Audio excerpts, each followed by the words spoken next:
Las Médulas is an abstract strategy game named after the ancient Roman gold mine in Spain.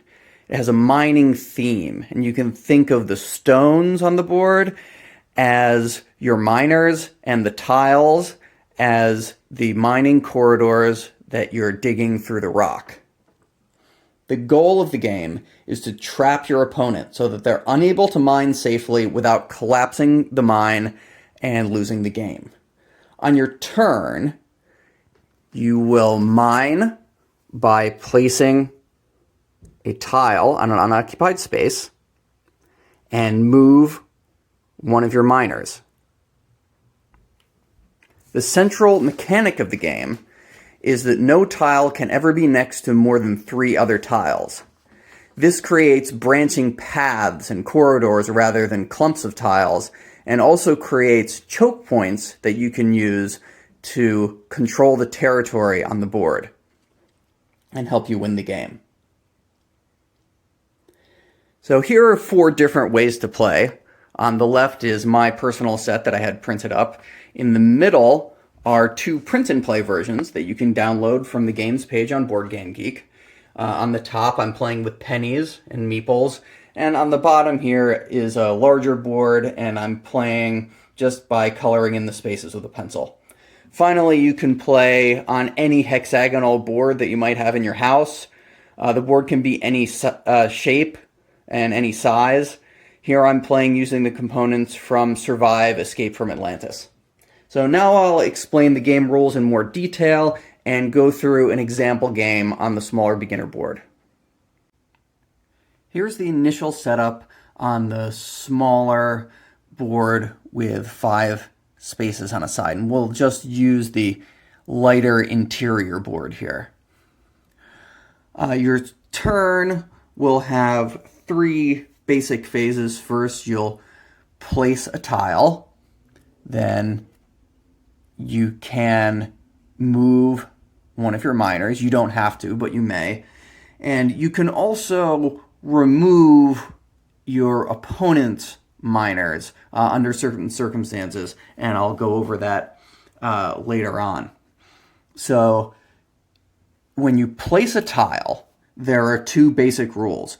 The tile you place must be connected to one of your stones by other tiles, and your opponent's stones block your connections. So for example, red could place a tile there. Red could not mine here because this space is not connected to one of red's stones. So red can mine here and move its miner.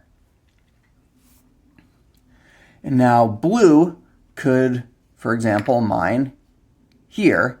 Blue could not mine here because red's stone is blocking blue's connection to this tile and any of these spaces. And the second rule when mining is that no tile may ever touch more than 3 other tiles. So for example, red could mine here on their turn, but red could not mine here. This would be an illegal move because it would cause this tile to be next to 1, 2, 3, 4 other tiles. And red could not mine here for the same reason. So let's say that red mines here. And now we get into the 3rd phase of the turn, which is removing enemy stones. At the end of your turn, remove any enemy stone that is isolated, that is not connected to a same colored stone, and has a clear path to 2 or more tiles occupied by your own stones.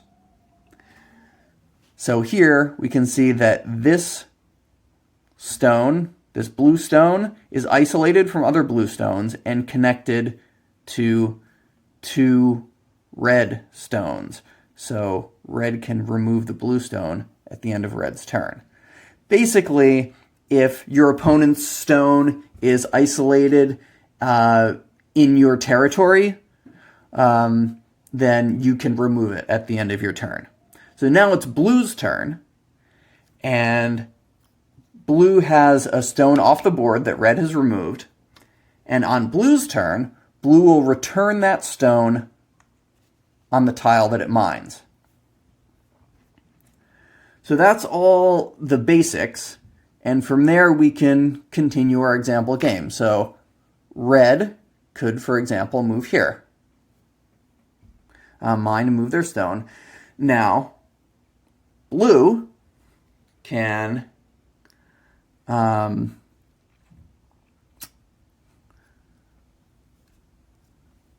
mine here.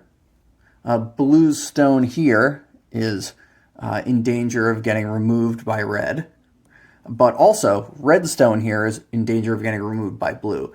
So red is going to try to attack here, try to attack blue's stone. And blue will attempt to attack red here. And now we see red can remove blue stone. Try to remove blue stone here. Maybe they'll try to go here, and with the plan that on their next turn they'll move here, and then blue stone will be connected to two red stones, and they can remove it. But blue has a reply to that, which is to mine here. And here, blue now has a path around red stone, and if blue goes here, then, or let's say here, then this red stone is removed because it's isolated now from this other red stone. So red now has to decide where to return its stone, and it will place it here.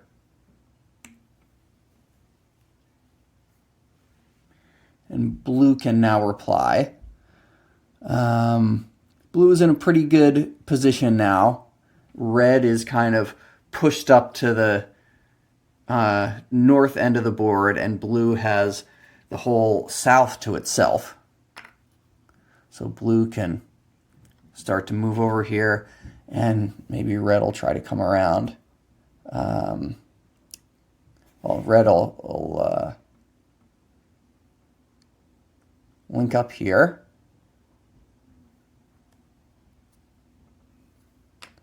And blue can push its advantage here. And now red has a problem. It could try to move here, but that puts it in danger of being removed there on blue's next turn. So instead, red can move here.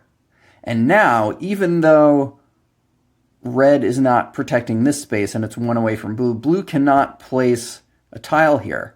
Why? Because this tile is already next to 1, 2, 3 other tiles.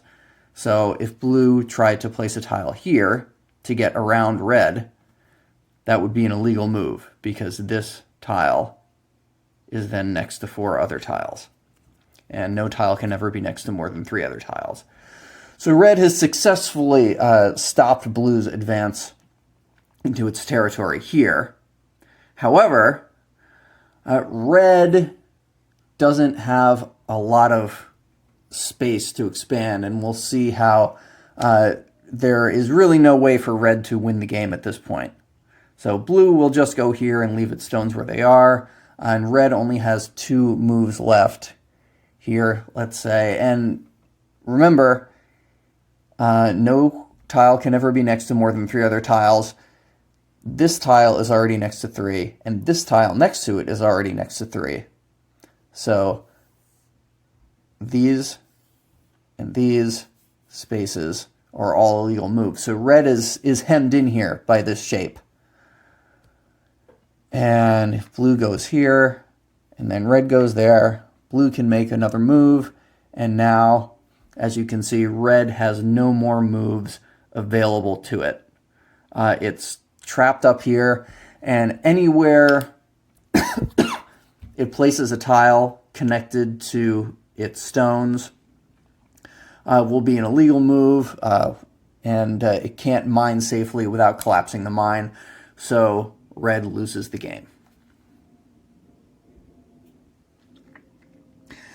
You can play Las Médulas on Print and Play on the Board Game Geek website. It's also available on mindsports.nl. You can play just by yourself, testing out the game, or you can challenge other players to play with you, and you can challenge me.